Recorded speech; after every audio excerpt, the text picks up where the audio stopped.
ఈ రాష్ట్రంలో ఆటవిక రాజ్యమేలుతుంది అనడానికి నిలువెత్తు నిదర్శనం ఏదైతే 15వ తారీఖున గుంటూరు నడిబొడ్డులో నగరంపాలెం పోలీస్ స్టేషన్ పరిధిలోని కృష్ణబాబు కాలనీలో జరిగినటువంటి ఒక సంఘటన. ఎంత అమానవీయమైనటువంటి సంఘటన అంటే మహిళలుగా సిగ్గుతో మేము తలదించుకోవాల్సినటువంటి పరిస్థితి. ఒక మహిళని ఆ డివిజన్లో ఉన్నటువంటి ఆ వీధిలో ఉన్నటువంటి ఒక మహిళ ఎవరైతే ఉన్నారో ఆమె ఏదైతే వాటర్ కనెక్షన్ కోసం అడిగినందుకు ఆ డివిజన్కి సంబంధించిన 21వ డివిజన్ సెక్రటరీ టీడీపీ సెక్రటరీ అట మల్లెల వెంకటరమణమూర్తి అనేటువంటి వ్యక్తి 10,000 రూపాయలు అడిగినట్లుగా ఆమె దానిని వ్యతిరేకించి గట్టిగా అడిగినందుకు ఆ వెంకటరమణమూర్తి స్వయంగా అతనితో పాటు ఒక 9 మంది ఆ మహిళ ఇంటి వద్దకు వెళ్ళి ఆ మహిళని ఇష్టం వచ్చినట్లు వీధిలోకి లాక్కొచ్చి ఇష్టం వచ్చినట్లు తన్ని ఇష్టం వచ్చినట్లు కొట్టి వివస్త్రణ చేయడం అంటే సగం సగం బట్టలు చంపడం కాదు, పూర్తి స్థాయిలో వివస్త్రణ చేసి. అంటే మహిళలుగా మేము కూడా వీడియో చూడడానికి చాలా బాధపడ్డాం. అంటే ఒక మహిళ యొక్క ఆత్మాభిమానాన్ని, ఒక మహిళ యొక్క ఆత్మ గౌరవాన్ని బట్టబయలు చేసి నడి రోడ్డు మీద అక్కడ ఉన్నటువంటి మహిళలు ఆమెకి బట్టలు కప్పేటువంటి ప్రయత్నం చేస్తున్నా కూడా లాగేసి హిజ్రాలను ఉపయోగించి ఆమె బట్టలను పూర్తిగా తీసేసి వివస్త్రం చేసినటువంటి ఘటన ఈ ఆంధ్ర రాష్ట్రంలో, ఈ ఆటవిక రాజ్యంలో గుంటూరు నడిబొడ్డున జరగడం నిజంగా చాలా దురదృష్టకరం. ఈ సంఘటన గురించి పూర్తి స్థాయిలో మాట్లాడుకోవాలి అంటే ఈ సంఘటన 15వ తారీఖున జరిగితే ఆ మహిళ కానీ ఆ కుటుంబ సభ్యులు కానీ పోలీస్ స్టేషన్కి వెళ్ళి 16వ తారీఖున కంప్లైంట్ ఇవ్వడం జరిగింది. కానీ పోలీసులు ఎటువంటి చర్యలు కూడా ఎవరైతే బాధ్యులు ఉన్నారో, ఎవరైతే నేరస్తులు ఉన్నారో వాళ్ళ మీద తీసుకున్నటువంటి పరిస్థితి లేదు. ఈ రోజు చూస్తే 18వ తారీఖున పోలీస్ డిపార్ట్మెంట్ వారు వచ్చి ప్రెస్ ముందుకు వచ్చి 9 మందిని అరెస్ట్ చేశామని చెప్పేసి స్టేట్మెంట్ ఇవ్వడం జరిగింది. ఈ రోజు 18వ తారీఖున చంద్రబాబు నాయుడు గారు ఒక ట్వీట్ చేయడం జరిగింది, అలాగే లోకేష్ గారు ఒక ట్వీట్ చేయడం జరిగింది, నో టాలరెన్స్ అని. అంటే 15వ తారీఖున దాడి జరిగితే 16వ తారీఖున బాధితులు వెళ్ళి కంప్లైంట్ ఇస్తే ఎవరు కూడా చర్యలు తీసుకున్నటువంటి పరిస్థితి లేదు.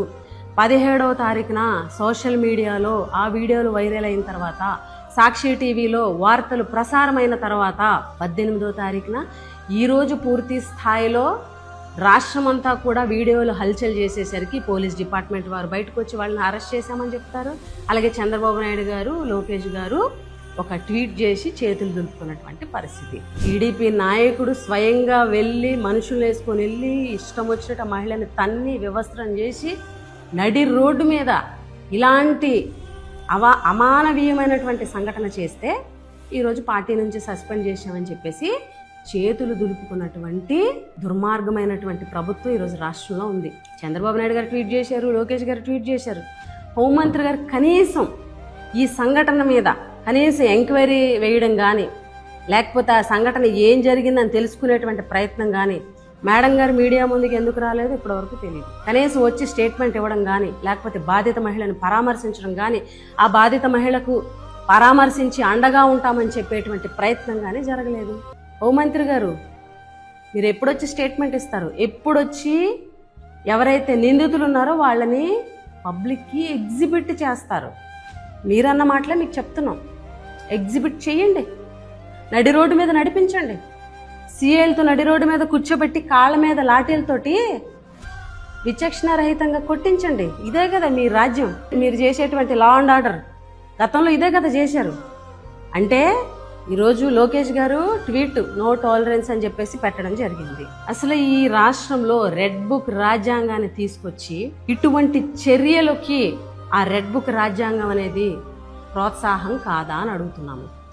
ఎందుకనంటే ఈ రాష్ట్రంలో ప్రతి ఒక్కరు కూడా మీ పార్టీలో ఉన్నటువంటి ప్రతి ఒక్కరికి ఒకటే మెసేజ్: మహిళల మీద దాడి చేసినా, చిన్నపిల్లల మీద దాడి చేసినా, అమాయక ప్రజల మీద దాడి చేసినా మన ప్రభుత్వం కదా, ఏమీ చర్యలు ఉండవు, పోలీసులు ఎటువంటి శిక్షలు విధించరు, పోలీసులు ఎటువంటి చర్యలు తీసుకోరు, ఎటువంటి కేసులు కట్టరు అన్న మెసేజ్ కింది స్థాయిలో, వార్డు స్థాయిలో కూడా ఉంది. కాబట్టే ఇటువంటి సంఘటనలు పునరావృతం అవుతున్నాయి.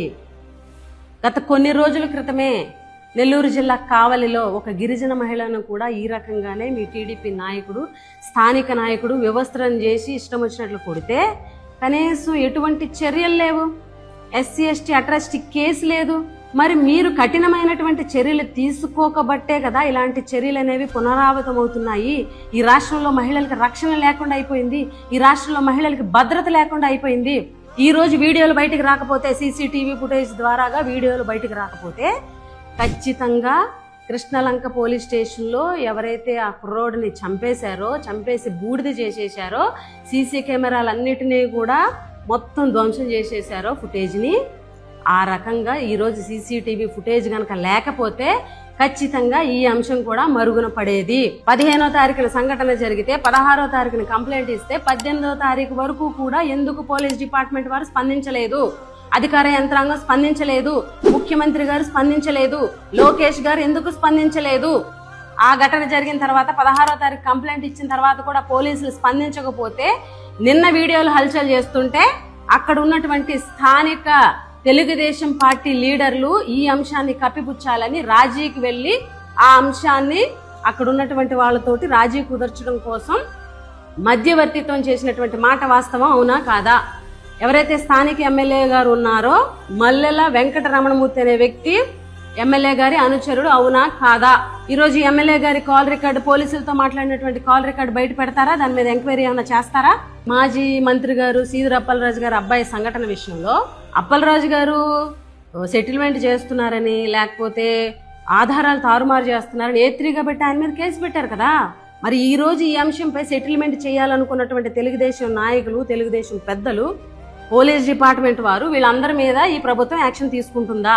ఈ రోజు పోలీస్ డిపార్ట్మెంట్ వారు కూడా సెటిల్మెంట్ చేయడానికి, రాజీ చేయడానికి చూసినటువంటి మాట వాస్తవం కాదా? దాని మీద ఎటువంటి చర్యలు తీసుకుంటారో దాని మీద విచారణ జరిపేటువంటి పరిస్థితి ఈ ప్రభుత్వంలో ఉందా? ఇంత దారుణమైనటువంటి దుర్ఘటన, సంఘటన ఇంతకుముందు ఎప్పుడు కూడా జరగలేదు. గతంలో ఏ ప్రభుత్వాల్లో కూడా జరగలేదు. ఇంత అమానవీయమైనటువంటి సంఘటన, మహిళల సిగ్గుతో తలదించుకునేటువంటి సంఘటన. గుంటూరు నడిబొడ్డున అక్కడ ఉన్నటువంటి ఎమ్మెల్యే అంబటి రాంబాబు గారి మీద మొత్తం వాళ్ళ అనుచరులందరినీ తీసుకుని వెళ్ళి అక్కడ చేసినటువంటి సంఘటన యావత్ ప్రపంచమంతా చూసింది. ఆ ఇంటికి వెళ్ళి ఆ ఇంటిని విధ్వంసం చేయడం కానీ, అక్కడ ఉన్నటువంటి మనుషుల మీద, అక్కడ ఉన్నటువంటి వ్యక్తుల మీద పరోక్షంగా దాడులు చేయడం కానీ ప్రతి ఒక్కరు కూడా చూశారు. అంటే అది స్ఫూర్తి కాదా మీ కార్యకర్తలకి? ఏం జరిగినా ఎవరిని ఏం చేయదు, మన ప్రభుత్వమే కదా, ఖచ్చితంగా మనకు పైనుంచి అండదండలు ఉన్నాయి అన్న మెసేజ్ మీరు కింది స్థాయి, వార్డు స్థాయి కూడా పంపారు కాబట్టి ఇలాంటి సంఘటనలు జరుగుతున్నాయి. ఆ రోజు ఎమ్మెల్యే ఎవరైతే ఉన్నారో గల్లా మాదేవ్ గారు, వాళ్ళ హస్బెండ్ ఏదైతే అంబటి రాంబాబు గారి ఇంటి మీద దాడి విషయంలో వాళ్ళ పాత్ర ఉంది ప్రత్యక్షంగా అని తెలిసిన రోజు వాళ్ళని శిక్షించి ఉంటే, వాళ్ళ మీద కేసులు పెట్టి ఉంటే, వాళ్ళని అరెస్ట్ చేసి ఉంటే, వాళ్ళని పార్టీ నుంచి సస్పెండ్ చేసి ఉంటే ఈ రోజు టీడీపీ డివిజన్ స్థాయిలో ఉన్నటువంటి ఒక లీడరు ఇటువంటి సంఘటన, దుర్ఘటన చేసేవాడా? మేము సూటుగా ఈ ప్రభుత్వాన్ని ప్రశ్నిస్తున్నాం. ఈ ప్రభుత్వం సమాధానం చెప్పగలదా? ఇది ఆటవిక రాజ్యం కాదా? జంగిల్ రాజ్ కాదా? వైఎస్ఆర్ కాంగ్రెస్ పార్టీ తరపున మేము ఒకటే డిమాండ్ చేస్తున్నాం. ఈ రాష్ట్రంలో మహిళలకి రక్షణ పెంచాలి. ఖచ్చితంగా మహిళల భద్రత మీద స్పెషల్గా దృష్టి పెట్టాల్సినటువంటి అవసరం ఉంది.